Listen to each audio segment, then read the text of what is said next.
my friend. Pleasure, Neil. Well, to Ron Paul now, immediately tweeting during the president's address that he was going way too far and that this cavalier attitude was something that should not stand. The good congressman is with us now, former presidential candidate as well. Ron Paul, good to have you. What do you make of this and what the judge specifically was saying, that it's not the focus on the number of executive orders that those on the left are using to say that this president isn't so bad, but the degree to which this president goes with his? Well, I think that's true. You know, it's what they're doing. The numbers themselves wouldn't tell you everything.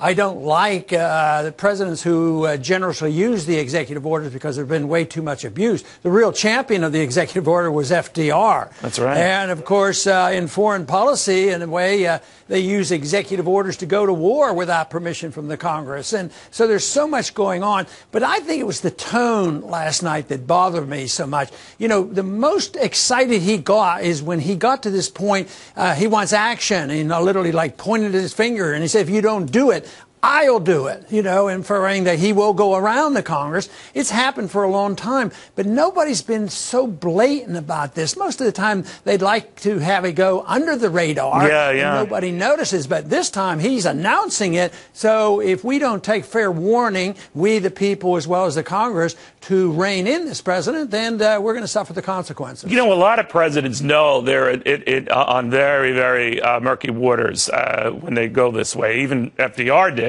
But he was saying that, it was FDR at the time, later on Bill Clinton at the time, that, look, I mean, they'll hem and haw about the legality of all of this, but I'll get this pushed through and we can meet you in court later on. And oftentimes some of those orders are rescinded, but the damage is already done, right? Yes, and that is the case, and it's going to be very hard, even though the Congress does have a responsibility, they could do something, but to get them to do it, especially taking on something that it seems like, oh, we're helping the poor people. We've raised their minimum wage 10 cents an hour, something like this. You know, they don't have the energy and the time to go through with that. But I think it's a principle that has been established for a long time. You know, the Republicans haven't been immune from this abuse. Absolutely. And this one is this president is going to not hesitate one bit, and I think it's. But is that Republicans' fault, Congressman? I mean, now not to cast aspersions on either side here. The president, as people are saying, the reason why he's doing this, they're doing this, is because Republicans blocked them every step of the way. So they've had it, much as George Bush had it with Democrats blocking a lot of his executive level appointments. So he had a lot of recess appointments. John Bolton at the UN is an example. So they get the guy in charge gets sick of this and takes power into his own hands.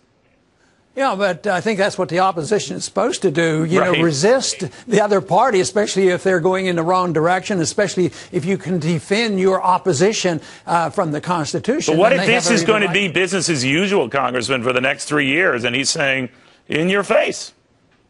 I think it will be, but I think that's been going on, and this is why we're facing a crisis, because they're not talking about the real issue, and the real issue is the bankruptcy of the country. You know, when we were much wealthier and a growing economy and all this, you know, the two sides got together rather easily, and they spent on both sides, the projects for both sides, and there wasn't this contention. Now there is, so little things become big things because they're not they're dealing, and they say, well, it's just you guys don't get along together.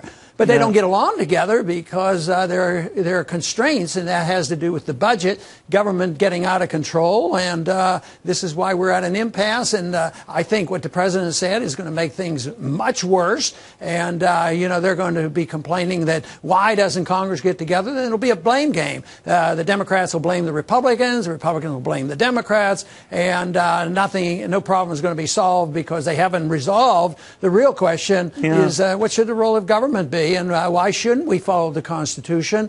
And I argue the case that if we at least took the oath of office seriously, we would be in a lot better shape than we are today. That assumes you took it seriously, right? I mean, real quickly, sir, while I have you, I had Mitt Romney on as a special guest on Fox News and Fox Business yesterday.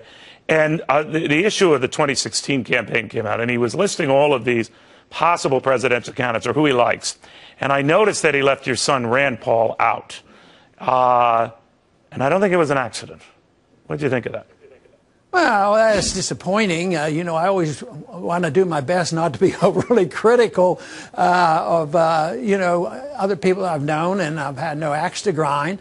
But if it were deliberate, that's obviously, not a very nice thing to do. But I don't know exactly what was in his mind, but for sure.